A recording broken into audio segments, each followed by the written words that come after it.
summer. I made it to Washington. I've been hanging out with family up in Washington, which is why I didn't post a video on Friday. But anyway, what have I been up to lately?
Wondering why I'm back in the Pacific Northwest and not out gallivanting in the desert anymore.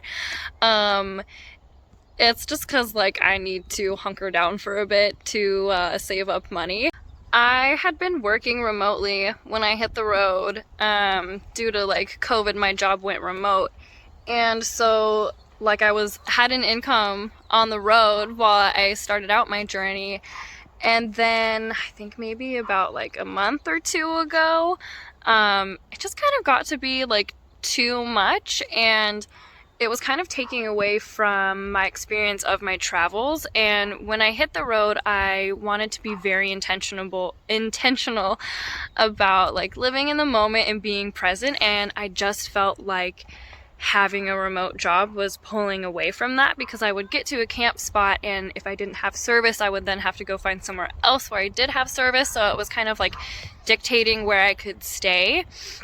Or if I was meeting up with friends and they were all going for a hike, like I would have to kind of figure out how to work my work schedule around that. And yeah, it was definitely distracting from my adventures. And I kind of calculated it out, and I was like, all right, how much am I making from this job versus how much is it taking away from my experience of being on the road full time? And so I ended up quitting that job and just enjoying living in the moment and being fully present for my last few months on the road.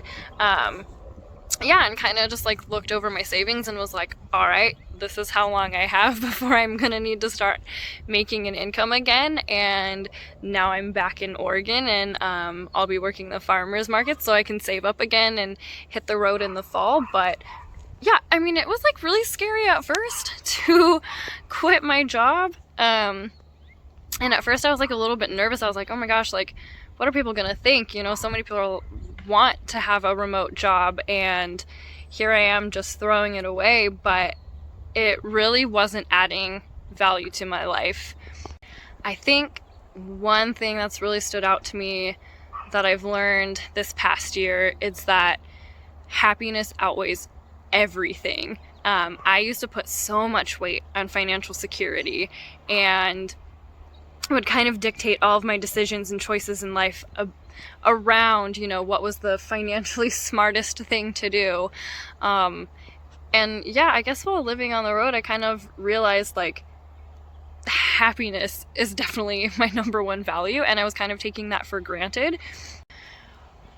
Basically, all throughout growing up, and especially during high school, I struggled really badly with like depression and anxiety. And it took me a while to figure out how to cope with it. Yeah, struggled with it a lot in college as well, and I guess I would say it wasn't until like the past 2 or 3 years that I finally found healthy coping mechanisms and found ways, or like just different outlets to help me get through it. Like journaling, hiking, being in nature, and now like being on the road and traveling.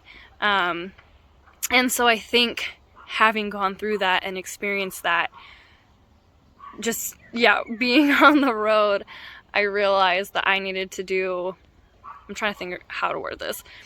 I think having experienced that and having gone through that and being someone that deals with depression and anxiety, I've learned to not take my happiness for granted. And so when I was on the road and I realized like days that I wasn't working, I was my happiest, and I wasn't experiencing any anxiety, and I was fully present and in the moment and just full of life and joy. And then days that I would have to work, I would find myself just being anxious or, yeah, just frustrated. I kind of realized, I was like, you know what? This isn't worth it. This isn't worth sacrificing my happiness and drawing away from this beautiful opportunity that I have to travel and live on the road. It's not worth distracting me from that. And so yeah, it was like a really tough decision to quit my job, but I don't regret it at all.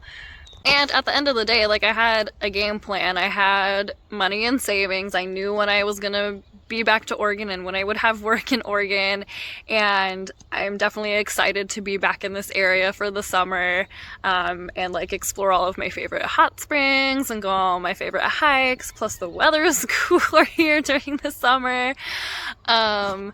Yeah, so super excited to save up and see what the summer has in store and get ready to hit the road again to who knows where in the fall. But yeah, I thought I would just share like why I'm back in the Pacific Northwest for the summer, and also in light of the loss that the van life community experienced last week with Lee taking her life. I thought it was important to just be open and vulnerable with my own struggles with anxiety and depression, because I think it's a topic that we get uncomfortable talking about, and we've kind of like treated it like it's something that's taboo. And I don't know, I think we should be normalizing the conversation and helping people realize that like it's okay to talk about it. It's okay to let people know that you're not okay. And it's okay to make difficult choices that maybe, you know, the people around you might look at you and be like, wow, why are you quitting your job? That's not financially a smart decision to make. Or why are you doing this? Or why are you doing that? But I don't know. I think at the end of the day, happiness is number one. And you need to make choices in life that are going to sustain that happiness. And if there's something in your life that's making you unhappy, then you need to let it go and cut it out. Anyway, sorry the tone of this video is a little different than my previous ones. It's just been on my mind and something that I thought I should share with you guys. And yeah, anyway, thank you for watching. As always, like, comment, and subscribe. And if you are dealing with anxiety or depression, know that you're not alone.